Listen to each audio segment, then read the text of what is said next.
Hey guys, Cam for 15 back at it with another video for you guys. Back with another One Piece anime episode review, covering the last two anime episodes that obviously aired yesterday and then last week because hey, I missed last week.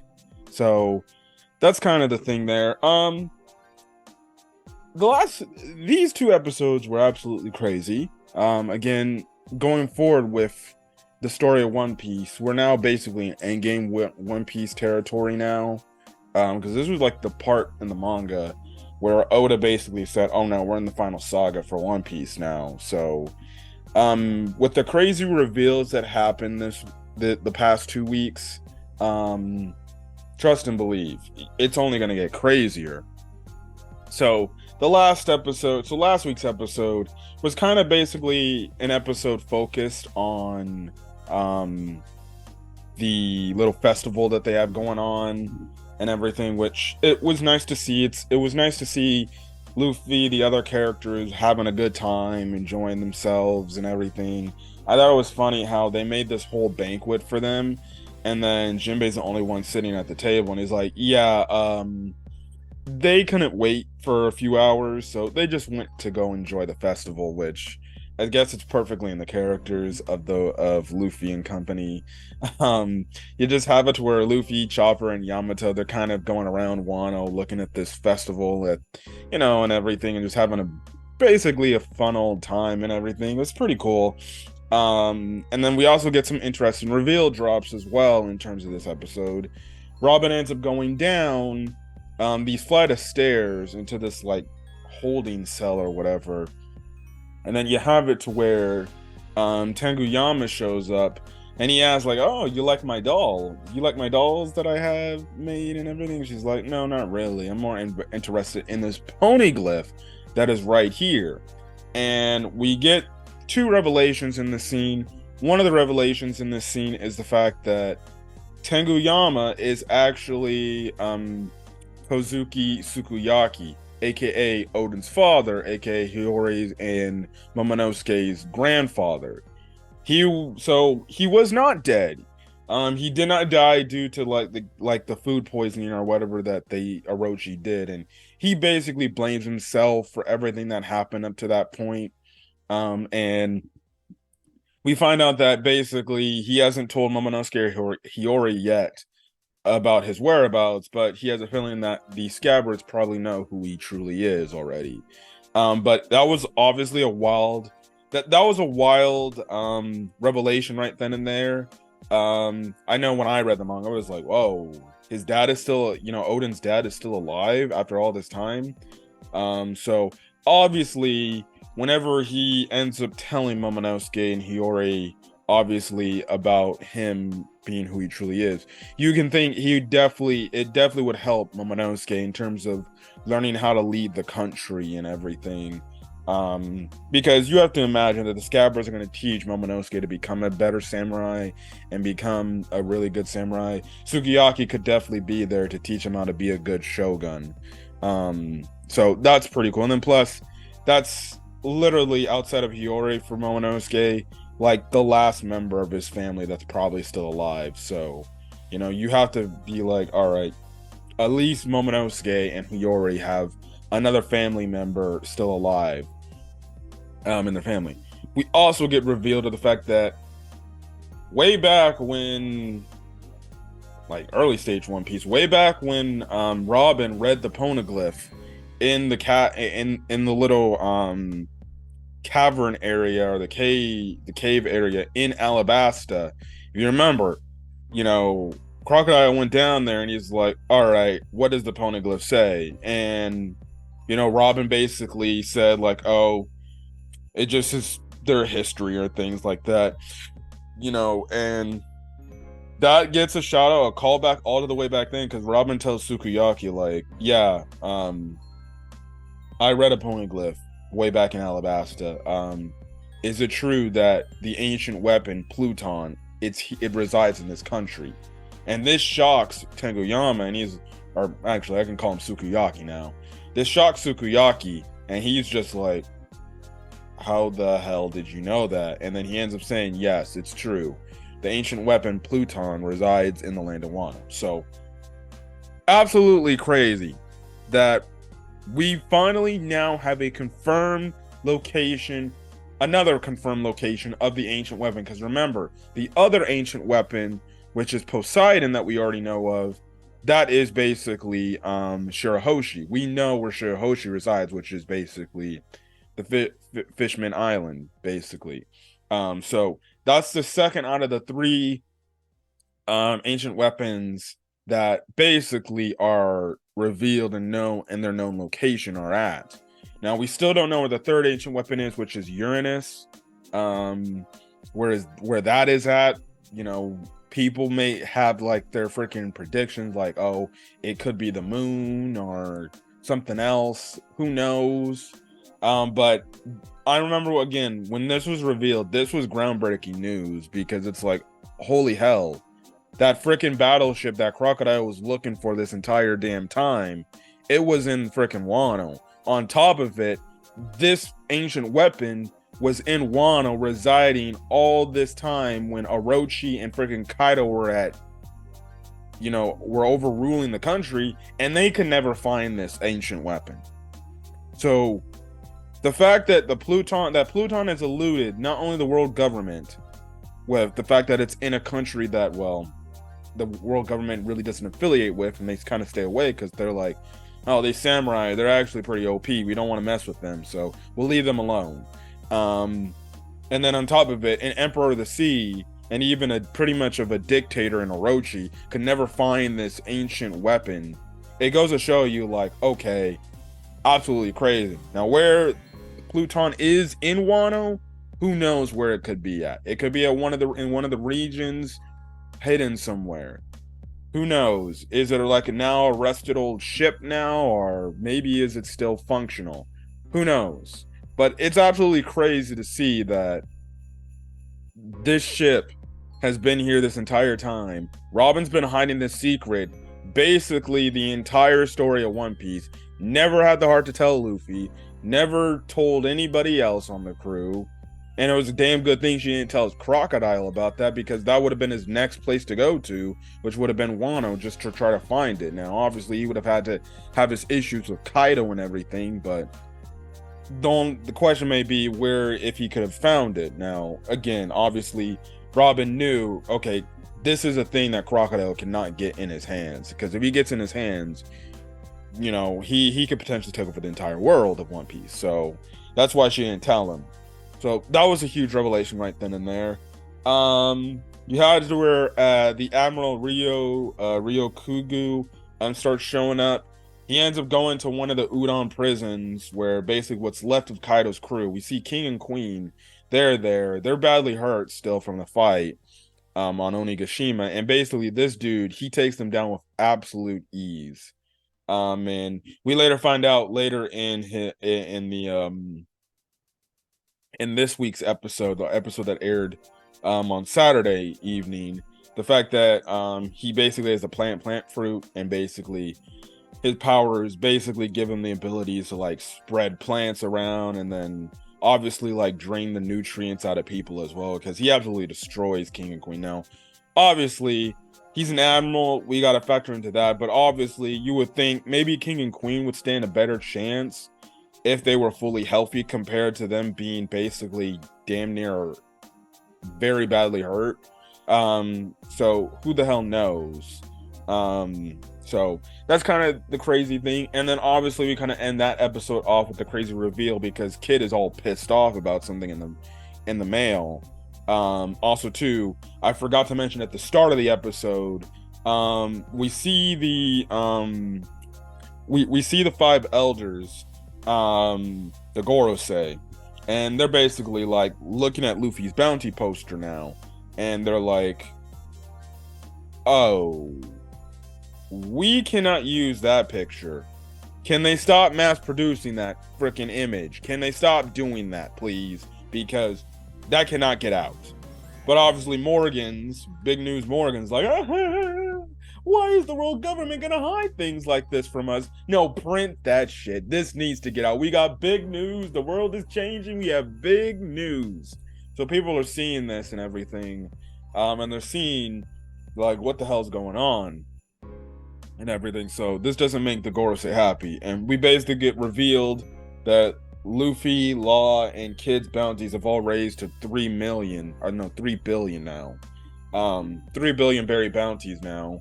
And on top of it, what is it? The end of the episode from last week basically shows that there are 4 new emperors now after Big Mom and Kaido have been taken down. So the emperors that are basically now there are Shanks, obviously, who's basically the last of the old regime. Blackbeard is also still there, who's kind of a part of this new this new emperor era. Luffy is now an emperor, so he is now officially an emperor. He's no longer like the one outside emperor where he's like the 5th emperor. He's actually now one of the 4 emperors, because they go back down to 4 emperors now. So he's one of that, and on top of it, they basically show him in his bounty poster in the Gear 5 design. He's in the Gear 5 design where he's just like blah blah blah. So that's why they also wanted to stop printing. The Gorosei wanted to stop printing that out because it's showing his Gear 5 design. And then the last but not least Emperor of the Sea. It's not Trafalgar Law nor Captain Kidd. How does he keep getting away with this, ladies and gentlemen? How does he keep getting away with this? Buggy the Clown is the 4th emperor. How he is an emperor now, I have no clue, but this man rose the ranks from being a regular pirate to then being a warlord of the sea to now being upgraded to being an emperor. So you have to wonder if they will explain how did, out of anybody that could be an emperor, how the hell is Buggy the Clown an emperor now? Yeah. That then takes us to the next episode, which was last week's episode, or this week's episode.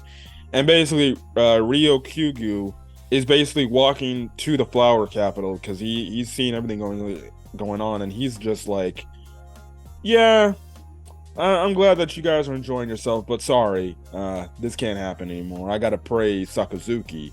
And basically, we kind of find out he's kind of like, it's weird. He's definitely one of those admirals that is all about justice and everything. And he's definitely that extremist like justice. Like, he believes 100% in Akainu's like type of like psychological words in terms of justice, you know, and how pirates should be taken and dealt with and everything. So this guy is a complete like he's a complete, I wouldn't say nut job, but he's an Akainu stan basically, and clearly you can see he wants Akainu to recognize him because he's only there in Wano. Because eventually he calls up like the Navy, and he's just like, hey, get a Navy fleet here right now, but don't tell Akainu. So clearly we know he's going after Luffy so he can try to impress Akainu for some odd reason. I don't know. Maybe he's a Akainu fanboy and he wants Akainu to look at him some sort of way and just be like, hey, look what I did. I took down the guy that has eluded you for 2 years already, and that's Monkey D. Luffy. But I caught him, and I brought him to justice. So that's kind of the thing right then and there. Now, the Scabbards, they have that feeling in the air, they just have that feeling in the air like, okay, there's somebody coming. We got to go handle this. They basically just go handle it, go leave on their own terms, and they go handle this thing right on their own. We also do see Shanks. Shanks is in the area as well. He actually, is like, it's been a while since I've been in Wano, Maybe I should go see Momonosuke and Hiyori. They definitely probably gotten older.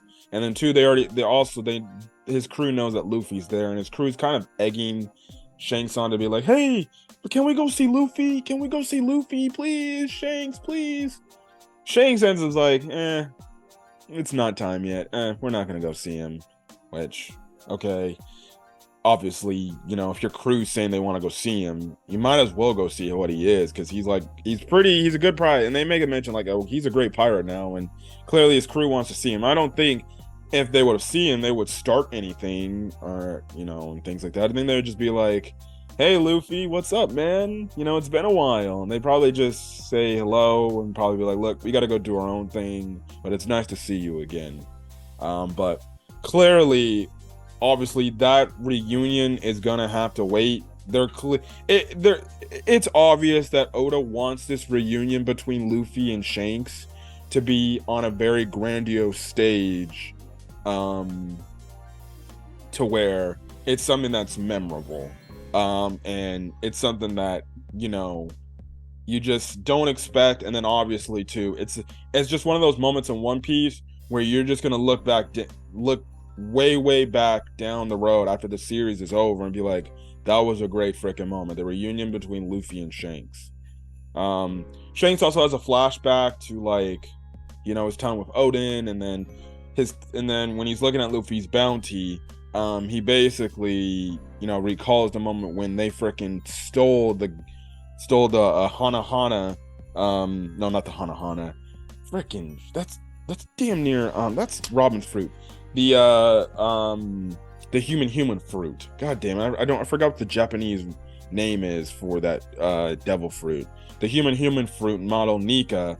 Now we know why they went after it, and we see who's who in the flashback, when he was back on the Navy, and they see that happening, and then who's like, why the hell is Shanks coming after a freaking devil fruit, just a regular devil fruit? What's the whole meaning about that? Well, obviously, it seems clearly enough that for some odd reason the world government didn't tell any of the members on the ship, like, okay, the significance of this devil fruit and why it needs to get back to Marijua.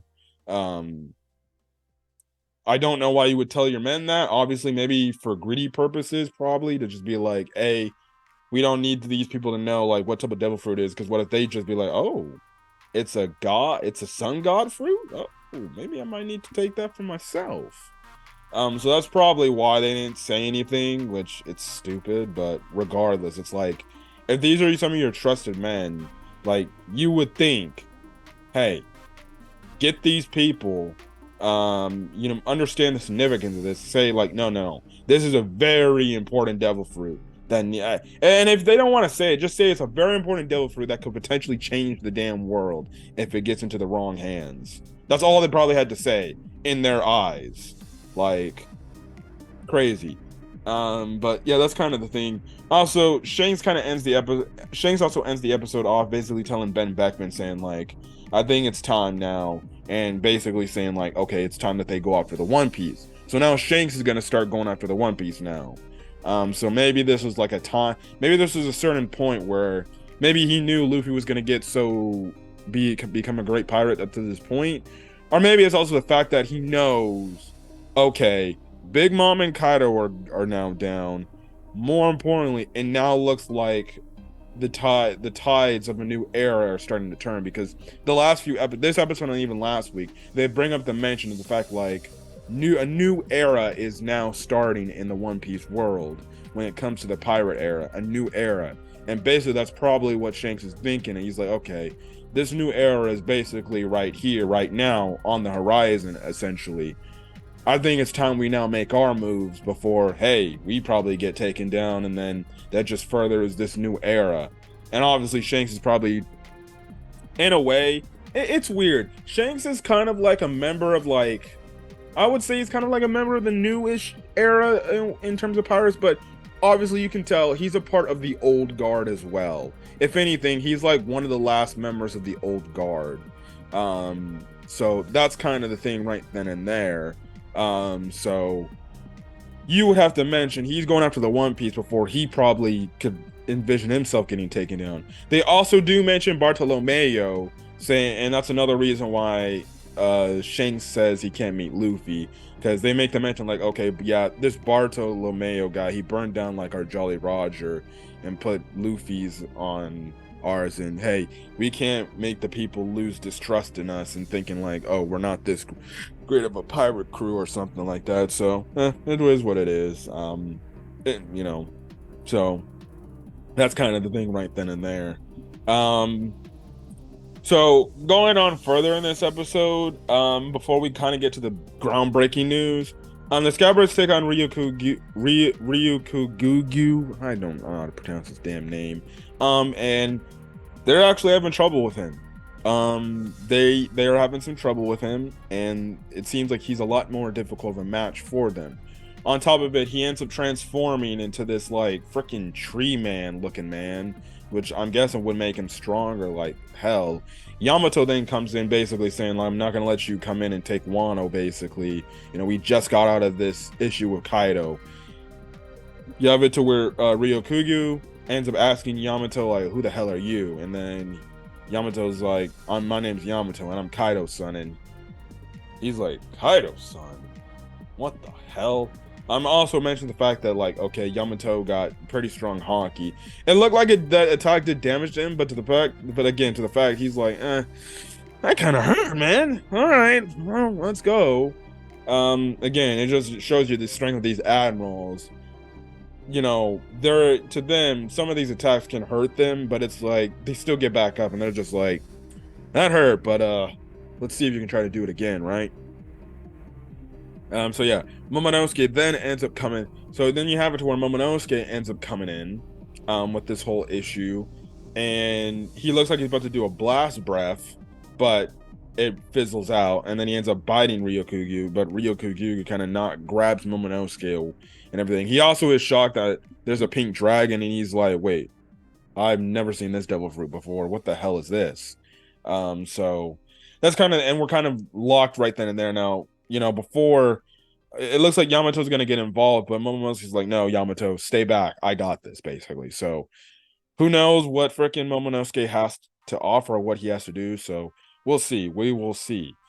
Anyways, we cut out to the outside world of One Piece, and we get some pretty groundbreaking revelations at hand, I guess you can say, in terms of the One Piece storyline. Obviously, we got the whole thing about the new four emperors, but we also got information about what the hell is going on in the world. So apparently, yes, our fire-loving boy Sabo apparently killed Nefertari Cobra. Yes, he apparently killed Nefertari Cobra during the reverie. Okay, cool. So Vivi's dad is dead. And we already knew he was kind of like on death's door because he had like a very bad illness, but shit. Like, Sabo killed Cobra? Now, obviously, you would have to think, why would Sabo do this? I don't think Sabo, and plus, you would also have to say, like, I don't think this is within Sabo's character. So this clearly could be looking at some sort of weird world government cover-up thing with maybe it's something that they potentially could have done, or it's something that, you know, maybe Sabo or who knows, maybe Sabo accidentally killed Cobra by accident. Also, on top of the fact that Cobra is dead, Vivi has apparently gone missing, and she has been nowhere to be found since the reverie. And the Alabasta is basically in up arms or upheaval because of this news. And then two,